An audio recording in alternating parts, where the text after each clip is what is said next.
Así las cosas. Ahora le vamos a dar la bienvenida al congresista Carlos Brus. Él está con nosotros.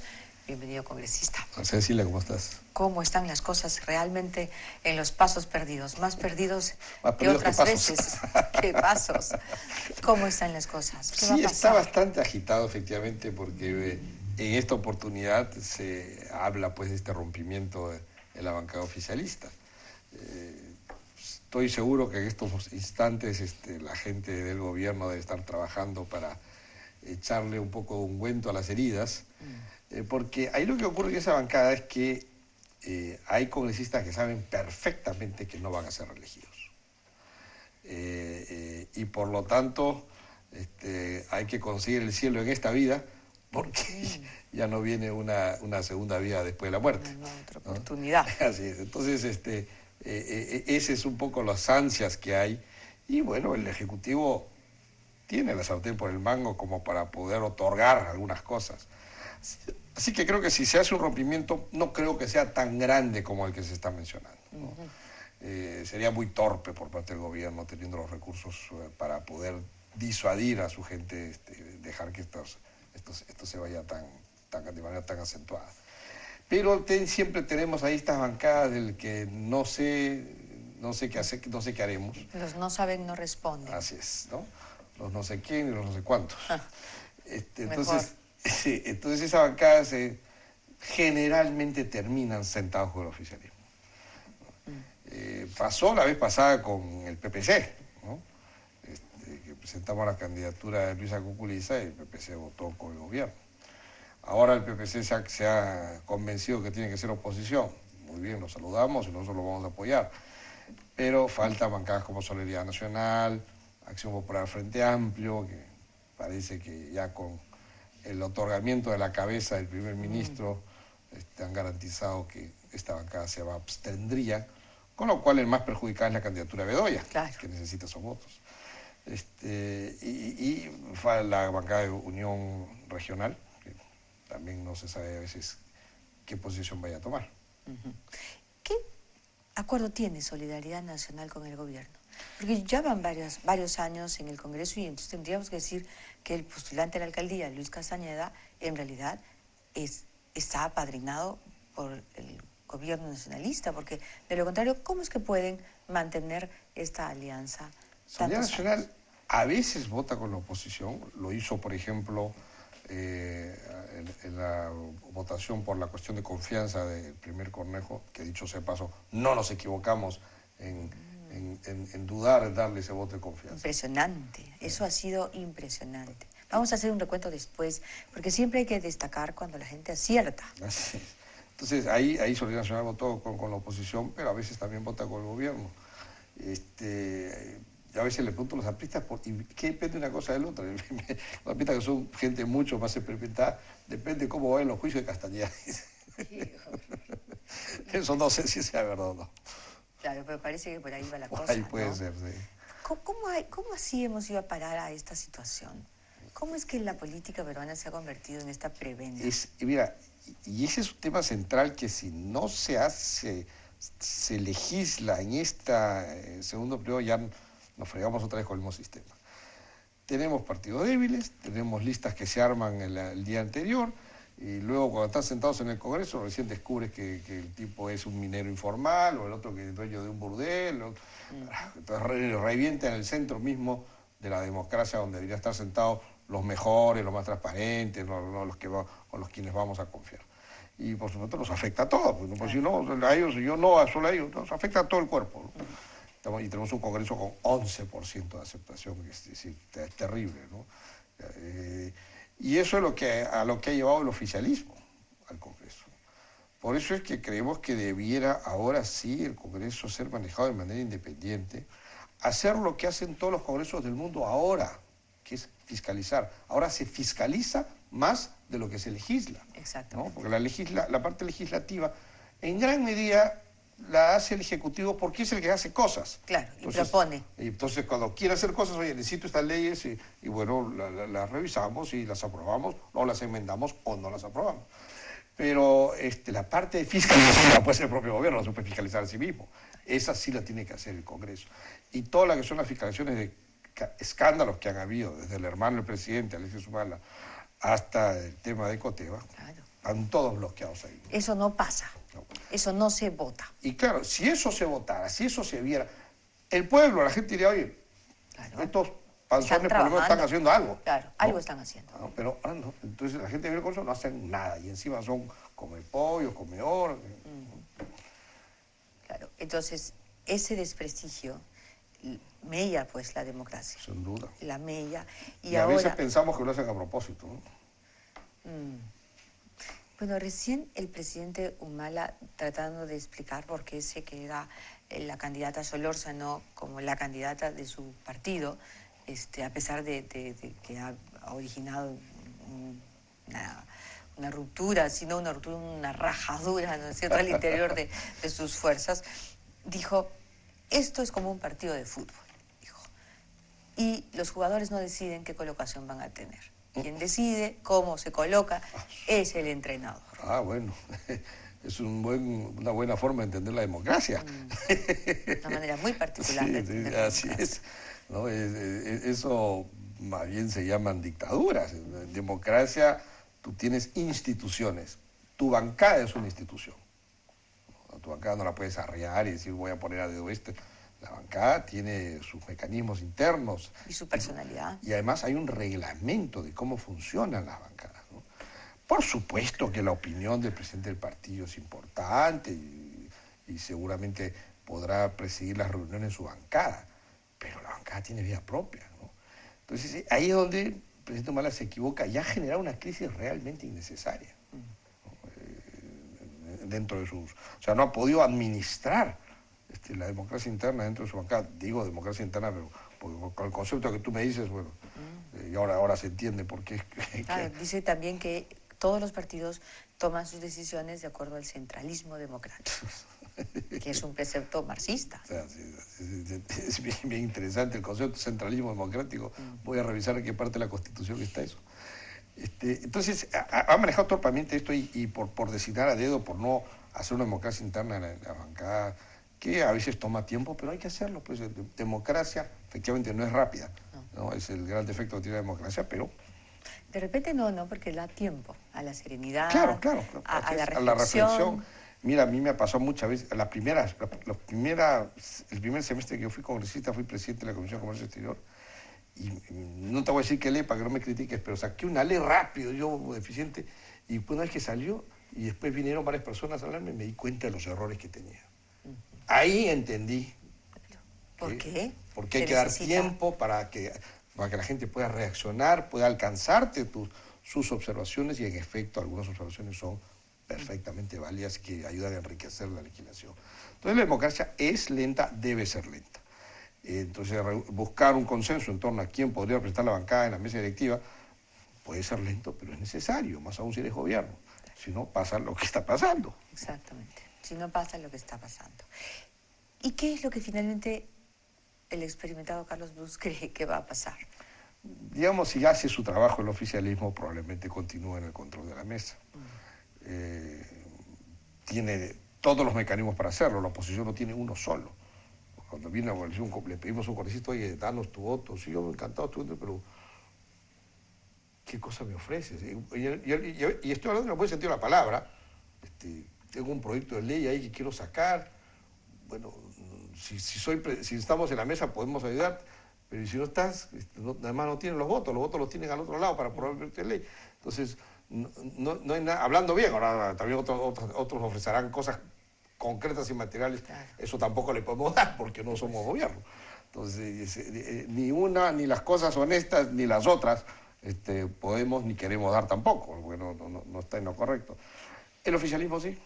Entonces, a todas aquellas bancadas que tú veas en duda, das por descartado que van a votar por el oficialismo. ¿No? Sí, pues. El tiempo hace su trabajo y en el oficialismo no son mancos.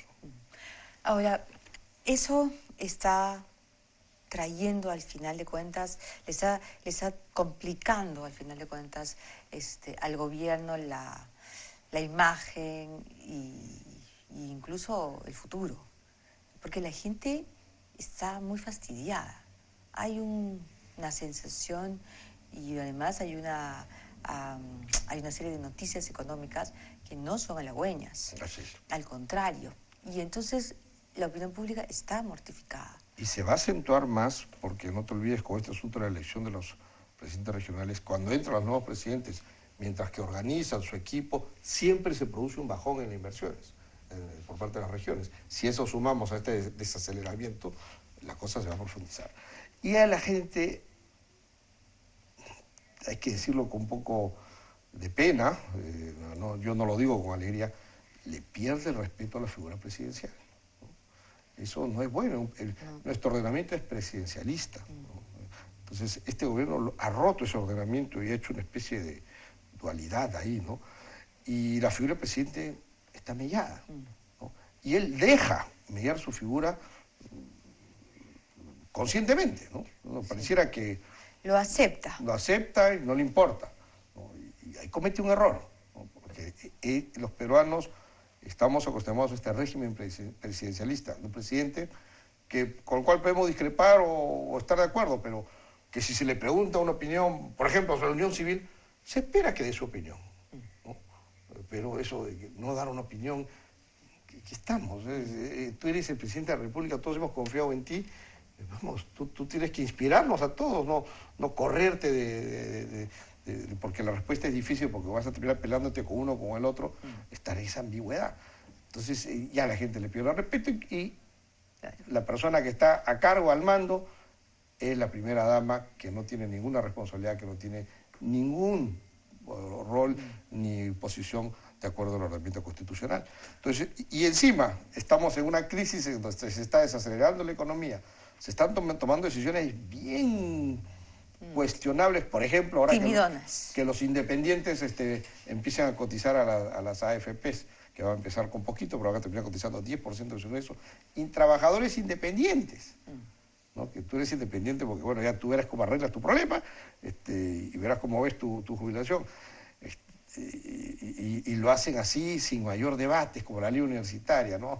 En vez de conversar, de tomarte el trabajo, de hablar con claro. Tenemos los votos, que se apruebe, ¿no? Entran a matar. Entonces ese tipo de leyes no duran, porque lo más probable es que el siguiente gobierno que venga la vaya a derogar, y por lo tanto perdimos la oportunidad de elevar el nivel del sistema universitario, porque la ley tampoco es del todo mala, tiene cosas buenas, pero al sacarle al caballazo, bueno, se convierte todo en malo. Claro, y sobre todo no es una ley dialogada, ¿no? Una ley tan importante no se ha dialogado. O sea, no has hecho tu trabajo de convencimiento, de darle la accountability, que dice en inglés, la aceptación, digamos, de todos los sectores sociales, para darle esa validez que debe tener, no solo por el hecho de que en el tablero tuvieron más verdes que rojos, sino el hecho de que la mayoría de los actores en la sociedad la aceptan y se comprometen a implementarla. Claro. Las definiciones que toma el presidente Humala son en relación al poder y al centralismo con el que él maneja el poder, pero no se define frente a los problemas fundamentales del país. No puede definirse. ¿Qué es lo que crees que le pasa? Bueno, yo he llegado ya a la conclusión de que hay una limitación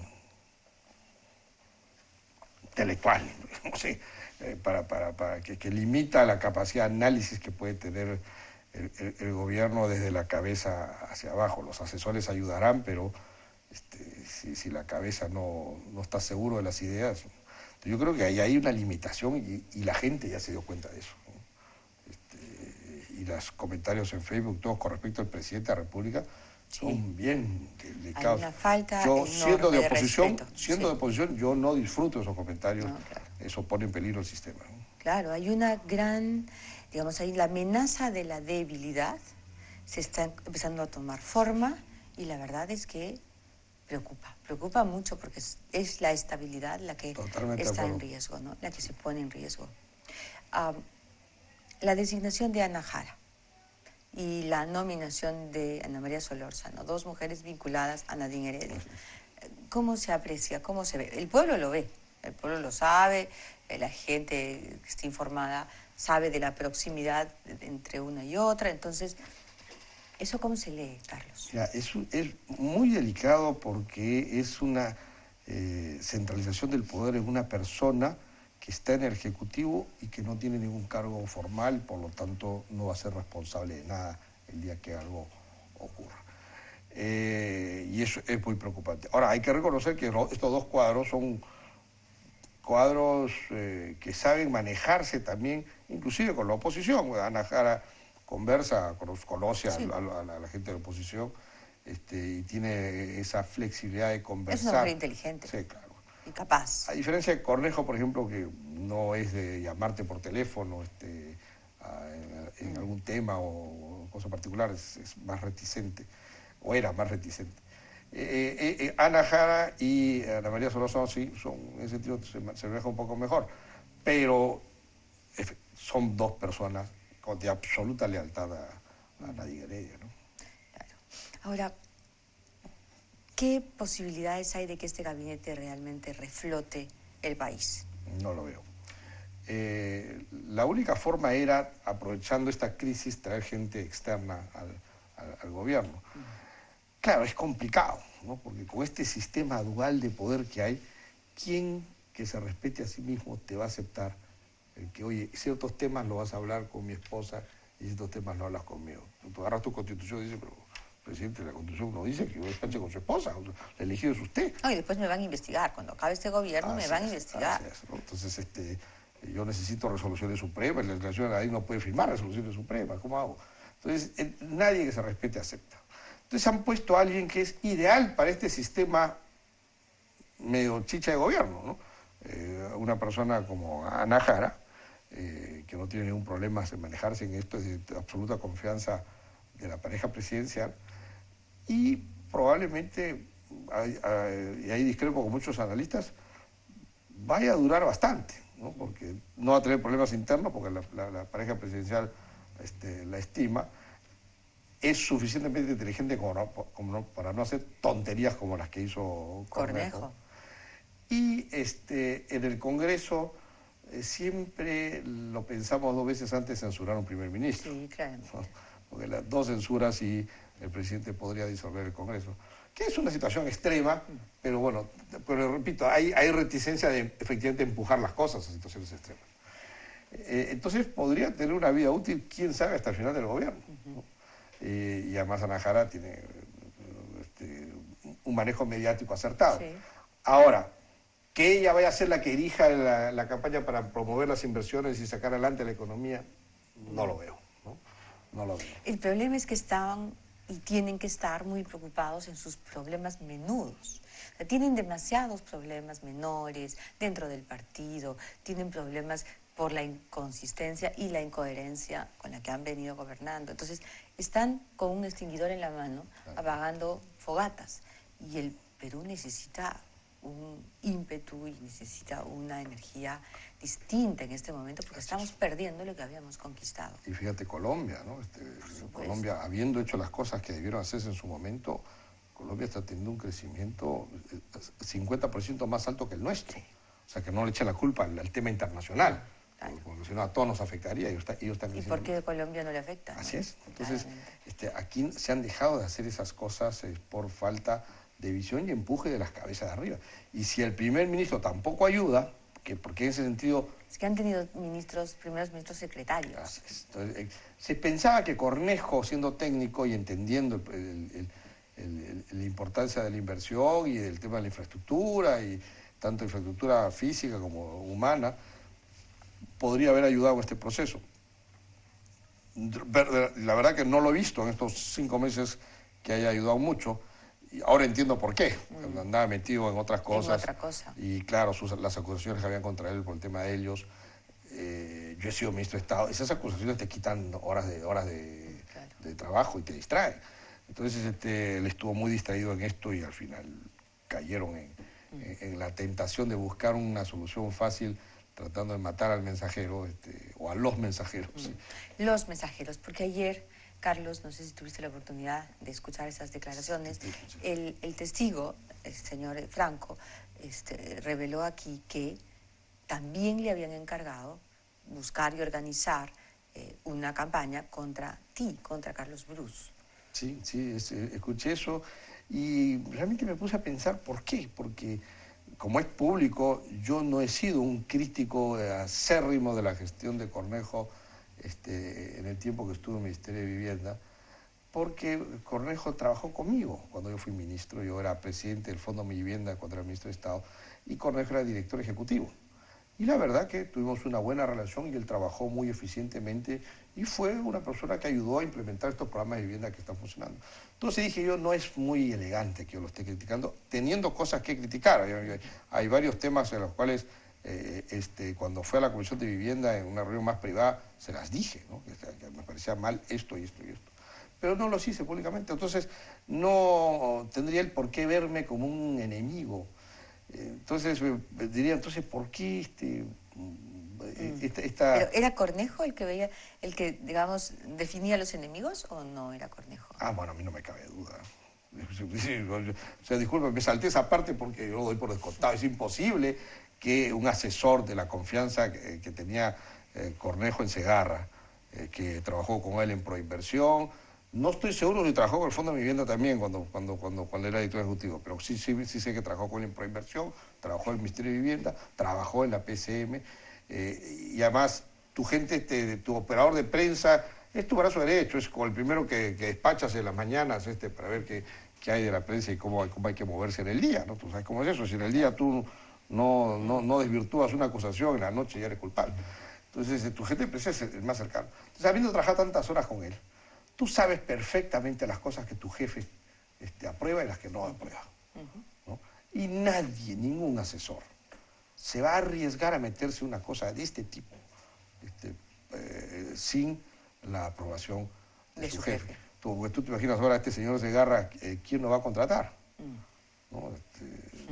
Ya no puede entrar nunca al aparato del Estado, y la empresa privada que decía contratarlo sabe el riesgo que se corre, ¿no? Es un tipo que anda buscando informantes, los anda corrompiendo y todo lo demás. Y además que el tema del señor Franco no es pues nada más que un señor que pasó por la calle y le pidieron información. No, Franco le puso la denuncia constitucional, después la retira y lo contratan en el Ministerio de Vivienda, y después cuando se va Cornejo a la PCM, Bonge se entra a Vivienda y lo bota de Vivienda, ahí es donde se queda sin chamba Franco, y parece que amenaza o no sé qué cosa. Entonces, sí, ellos sienten que tienen que darle plata a Franco para que se quede callado y hace esta tontería. Todo eso no lo sabía el ministro. Y además, Franco no trabajaba de ascensorista en el Ministerio de Vivienda. Era su asesor. En el gabinete de asesores del ministro. Esos asesores, tú los revisas. Mira, cualquier otro lo decían los viceministros.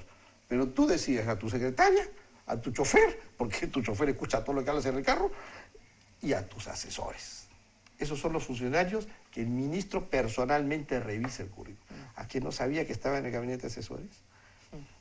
O sea, por eso yo doy por descontado que todo esto era algo que Cornejo hacía. Y por supuesto, está muy bien que haya renunciado, pero tiene que seguir investigando. Y tiene que responder. Y se tiene que responder. Ahora, cuando este señor se presentó en el Parlamento y solicitó la confianza, no se la dieron. La mayoría no se la dio. Y luego, claro, hubo una suerte de reflexión, entre comillas, que ha terminado como ha terminado. Sí, claro. ¿Quién fue el responsable? Lo que pasa es que cuando van al Congreso, había dos temas que eran complicados. Primero, que ya se había desnudado el tema de que la señora Heredia hacía y deshacía lo que le da la gana, que eso rompe la institucionalidad. Y en segundo, que el primer ministro nombrado tenía ciertos serios cuestionamientos relacionados con corrupción que no estaban del todo aclarados. Entonces, definitivamente no nos daba la confianza. Se produjo una situación inédita donde se produjo un limbo, nosotros tratando de buscar que el gobierno mismo rectifique. No hubo tal cosa, el presidente hizo un mensaje a la nación, ya le echó la culpa al Congreso del hecatombe en que poníamos al país. Algunas bancadas se asustaron y bueno, ya votaron con el oficialismo para, en la segunda o tercera votación, no me acuerdo, poder tener los votos adecuados. Pero fue una señal de alerta del Congreso y no nos equivocamos. 5 meses después, fíjate lo que ha pasado. Sí. Y la verdad es que cada recambio, y ya van 6 en 3 años, lo que hace Se pierde es ritmo. volver a comenzar. Se pierde ritmo O sea, completamente. volvemos a empezar. Por eso volvemos a no te empezar. extrañe por qué estamos en este desaceleramiento económico. Se pierde ritmo en todo. No te olvides que la PCM no es un coordinador nada más.